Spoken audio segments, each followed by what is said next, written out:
एक ही बात बोलती है ना, वादा करो नहीं छोड़ोगे तुम मेरा साथ, जहां तुम हो वहां मैं भी हूँ, यही बोलता है ना। ममता की ढाल, ममता का गुमान और टीएमसी की शेरनी।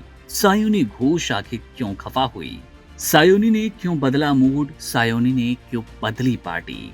वीडियो में बात करेंगे तृणमूल कांग्रेस की तेज तर्रार फायर ब्रांड नेता सायोनी आखिर ममता से क्यों हुई नाराज। बेहद चौंकाने वाली खबर है पश्चिम बंगाल की राजनीति से, और इस खबर ने जाहिर तौर पर राजनीति में भूचाल ला दिया। मुख्यमंत्री ममता बनर्जी की सबसे भरोसेमंद युवा और तेज तर्रार सांसद सायोनी घोष ने बगावत का बिगुल फूंक दिया। जिसे ममता अपनी छोटी बहन और स्ट्रीट फाइटर कहती थी, उसी सायोनी ने अब तृणमूल कांग्रेस को बड़ा झटका देते हुए काकोली दस्तीदार खेमे का दामन थाम लिया। चर्चा तेज है कि सायोनी जल्द ही एनडीए में शामिल होंगी।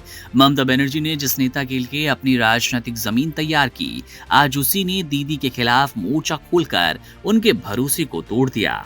लेकिन ये बेबाक सांसद, टीएमसी का गुरूर सायोनी घोष हैं कौन? सायोनी घोष का जन्म पश्चिम बंगाल में हुआ और राजनीति में आने से पहले वे बंगाली सिनेमा और टेलीविजन की एक बेहद लोकप्रिय अभिनेत्री और लोकगीत गायिका थीं।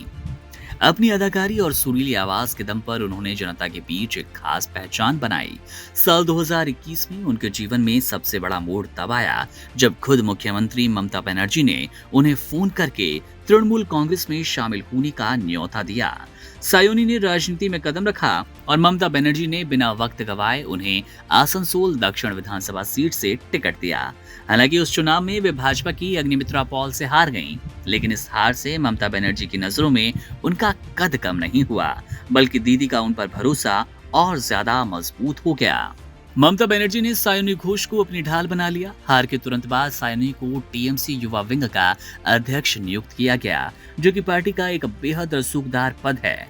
सायोनी पूरी तरह से ममता के रंग में रंग चुकी थी। वे अक्सर दीदी की तरह ही सफेद सूती साड़ी, हवाई चप्पल पहनकर सड़कों पर उतरती थी, जिससे जनता उन्हें ममता की सच्ची परछाई मानने लगी। खुद ममता बनर्जी रैलियों में सायोनी को मिट्टी में यानी कि प्यारी लड़की और स्ट्रीट फाइटर कहती थीं। ममता उनके लोकगीत गायन की बड़ी मुरीद थीं।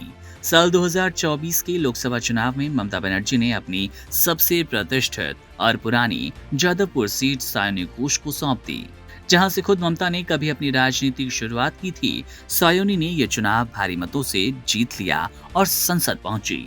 इतने गहरे और मजबूत रिश्तों के बावजूद सायोनी घोष ने ममता बनर्जी को इतना बड़ा धोखा क्यों दिया?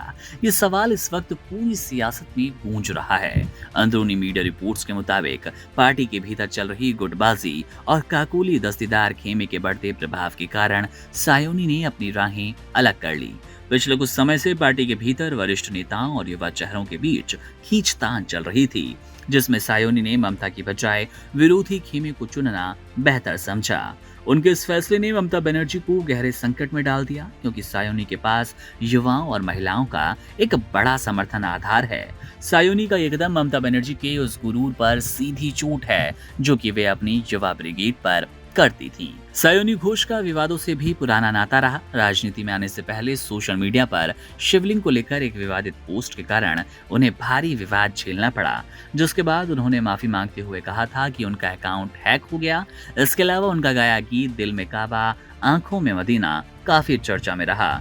विवादों के बावजूद ममता बनर्जी हमेशा सायोनी के साथ मजबूत खड़ी रही और हर मुश्किल में उनका बचाव किया। लेकिन आज वही सायोनी घोष ममता बनर्जी के सामने सबसे बड़ी चुनौती हैं और उनके एनडीए में जाने के कयासों ने बंगाल की राजनीति को पूरी तरह गरमा दिया।